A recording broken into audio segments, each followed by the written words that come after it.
విదేశీ విద్యార్థులు చదువుకునేందుకు వీసా దరఖాస్తుల స్వీకరణను అమెరికా తిరిగి ప్రారంభించింది.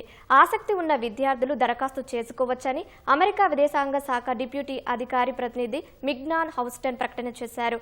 దరఖాస్తుదారులు ఒక విషయాన్ని స్పష్టంగా అర్థం చేసుకోవాలని ఆమె సూచించారు. చదువు కోసం అమెరికాకు వచ్చి అనవసర విషయాల్లో జోక్యం చేసుకోవద్దని హెచ్చరించారు.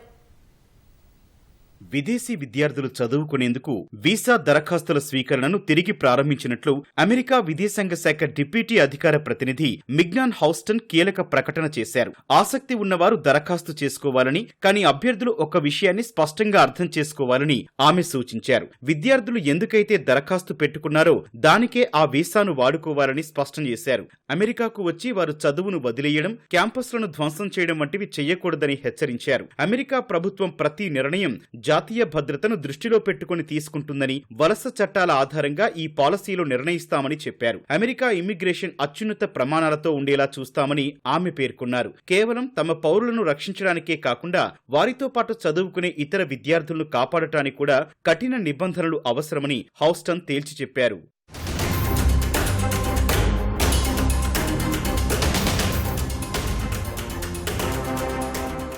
దాదాపు నెల రోజుల సస్పెన్షన్ తర్వాత జూన్ 18న విదేశీ విద్యార్థులు దరఖాస్తు చేసుకునేందుకు అప్లికేషన్లను అందుబాటులోకి తీసుకొచ్చామని అమెరికా విదేశాంగ శాఖ ప్రకటించింది. సోషల్ మీడియా వెట్టింగ్ ప్రాసెస్ కోసం కొన్నాళ్లు దీనిని నిలిపివేసినట్టు తెలిపింది. కొత్త దరఖాస్తుదారులు తమ సోషల్ మీడియా ప్రొఫైల్స్ అన్నింటిలో ఖచ్చితంగా పబ్లిక్ వ్యూ ఆప్షన్ ను యాక్టివేట్ చేయాలని అమెరికా సూచించింది. దీనిని పాటించకపోతే అప్లికేషన్ తిరస్కరిస్తామని, అలాంటి వారు తర్వాత కూడా అమెరికాకొచ్చే అవకాశం ఉండదని తేల్చి చెప్పింది. మరోవైపు విద్యార్థి వీసాలకు పరిమిత కాలగడువు విధించేందుకు డిపార్ట్మెంట్ ఆఫ్ హోమ్ల్యాండ్ సెక్యూరిటీ ప్రతిపాదనలు చేసింది. దీంతో విదేశీ విద్యార్థులకు కొత్త గుబులు పట్టుకుంది. F1, J1 వీసాలపై అమెరికాలో ఉంటున్న వారి మీద దీని ప్రభావం పడనుంది. దీంతో గడువు తీరిన తర్వాత వీసా పొడిగింపునకు విద్యార్థులు మళ్లీ దరఖాస్తు చేసుకోవాల్సి ఉంటుంది. ప్రస్తుతం ఈ ప్రతిపాదనను సమీక్షించేందుకు office of management and budget విభాగానికి పంపించారు.